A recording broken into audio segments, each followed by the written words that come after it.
At this time, I have the honor to present to you the moral leader of our nation. I have the pleasure to present to you Dr. Martin Luther King, Jr.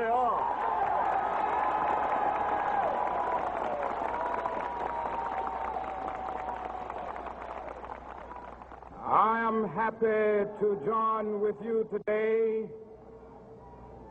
in what will go down in history as the greatest demonstration for freedom in the history of our nation.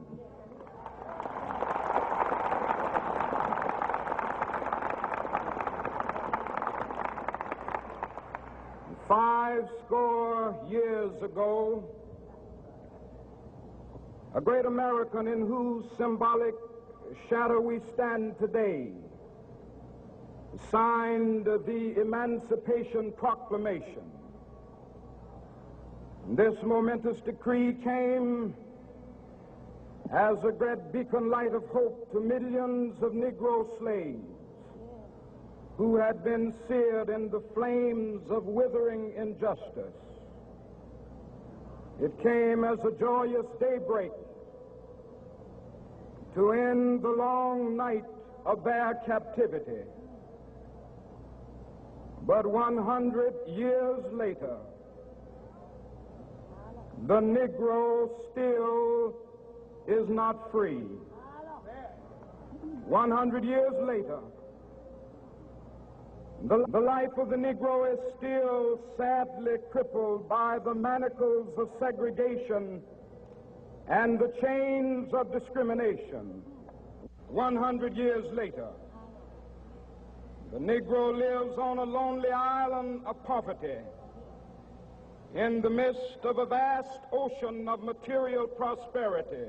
100 years later, the Negro is still languished in the corners of American society and finds himself in exile in his own land. And so we've come here today to dramatize a shameful condition. In a sense, we've come to our nation's capital to cash a check. When the architects of our republic wrote the magnificent words of the Constitution and the Declaration of Independence, they were signing a promissory note to which every American was to fall heir. This note was a promise that all men, yes, black men as well as white men, would be guaranteed the unalienable rights of life, liberty, and the pursuit of happiness. It is obvious today that America has defaulted on this promissory note insofar as her citizens of color are concerned. Instead of honoring this sacred obligation, America has given the Negro people a bad check, a check which has come back marked insufficient funds.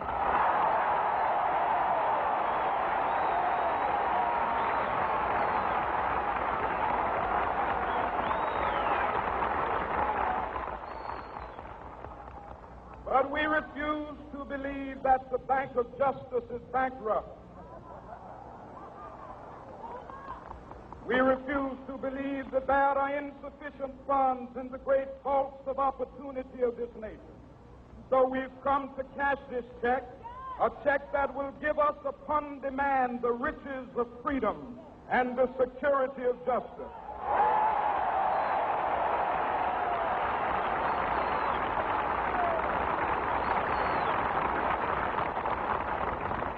We have also come to this hallowed spot to remind America of the fierce urgency of now. This is no time to engage in the luxury of cooling off or to take the tranquilizing drug of gradualism.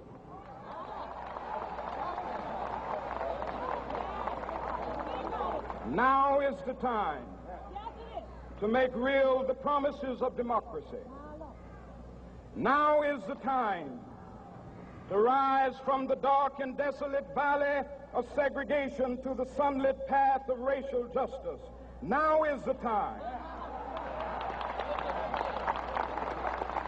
to lift our nation from the quicksands of racial injustice to the solid rock of brotherhood. Now is the time to make justice a reality for all of God's children. It would be fatal for the nation to overlook the urgency of the moment. This sweltering summit of the Negro's legitimate discontent will not pass until that is an invigorating autumn of freedom and equality. 1963 is not an end, but a beginning. Those who hope that the Negro needed to blow off steam and will now be content will have a rude awakening if the nation returns to business as usual.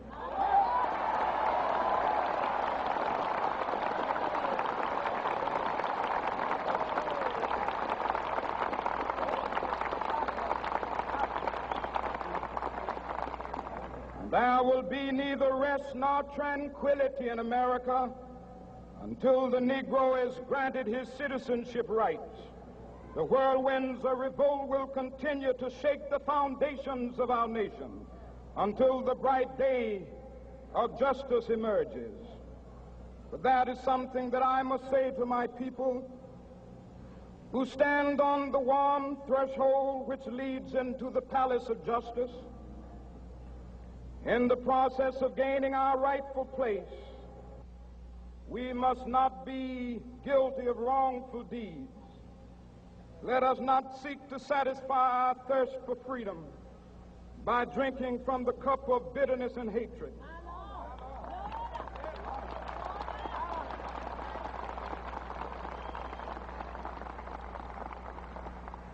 We must forever conduct our struggle on the high plane of dignity and discipline.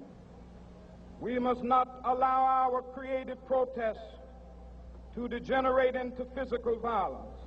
Again and again, we must rise to the majestic heights of meeting physical force with soul force. The marvelous new militancy which has engulfed the Negro community must not lead us to a distrust of all white people. For many of our white brothers, as evidenced by their presence here today, have come to realize that their destiny is tied up with our destiny.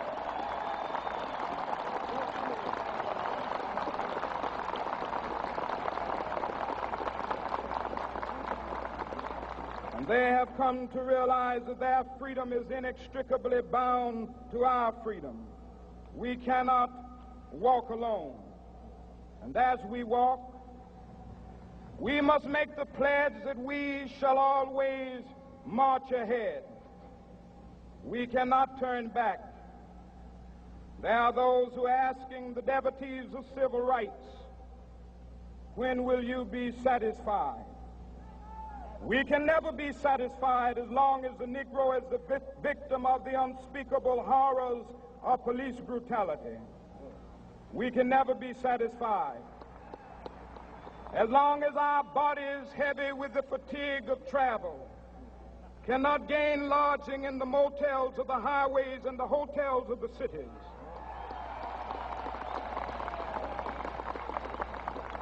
We cannot be satisfied as long as the Negro's basic mobility is from a smaller ghetto to a larger one.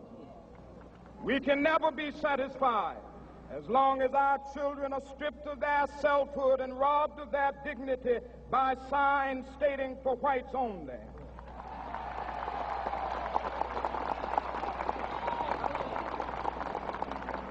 We cannot be satisfied as long as a Negro in Mississippi cannot vote and a Negro in New York believes he has nothing for which to vote.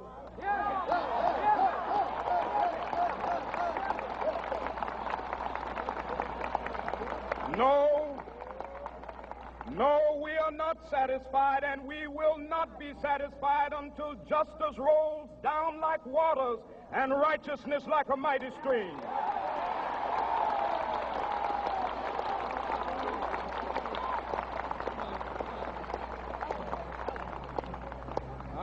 not unmindful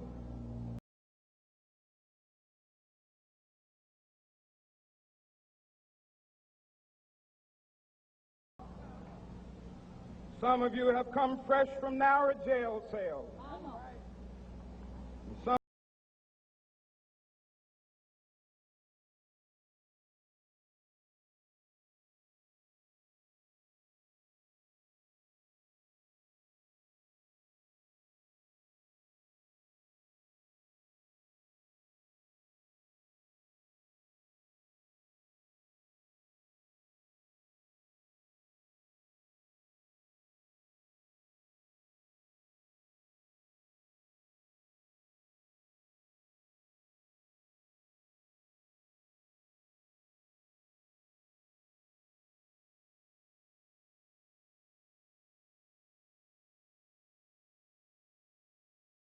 change.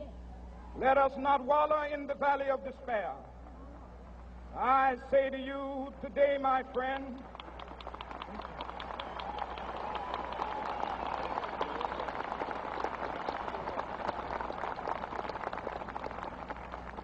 so even though we face the difficulties of today and tomorrow, I still have a dream. It is a dream deeply rooted in the American dream. I have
a dream today.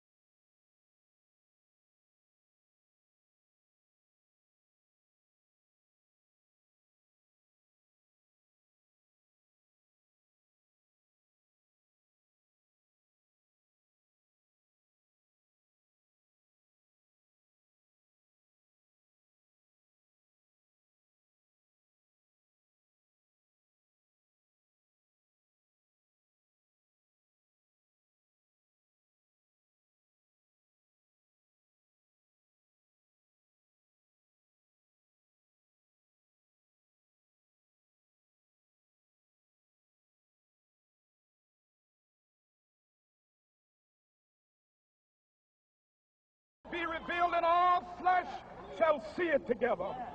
This is our hope. This is a faith that I go back to the South with.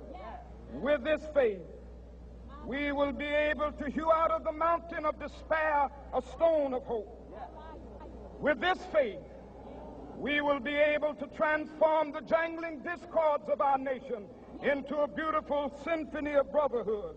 With this faith, we will be able to work together, to pray together, to struggle together, to go to jail together, to stand up for freedom together, knowing that we will be free one day. This will be the day. This will be the day when all of God's children will be able to sing with new meaning, "My country, tears of thee. Sweet land of liberty, of thee I sing. Land where my fathers died, land of the pilgrim's pride. From every mountainside, Let freedom ring, and if America is to be a great nation, this must become true. And so let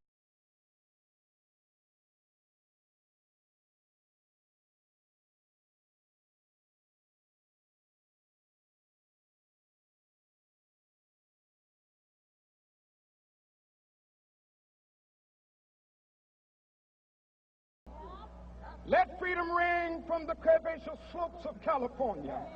But not only that,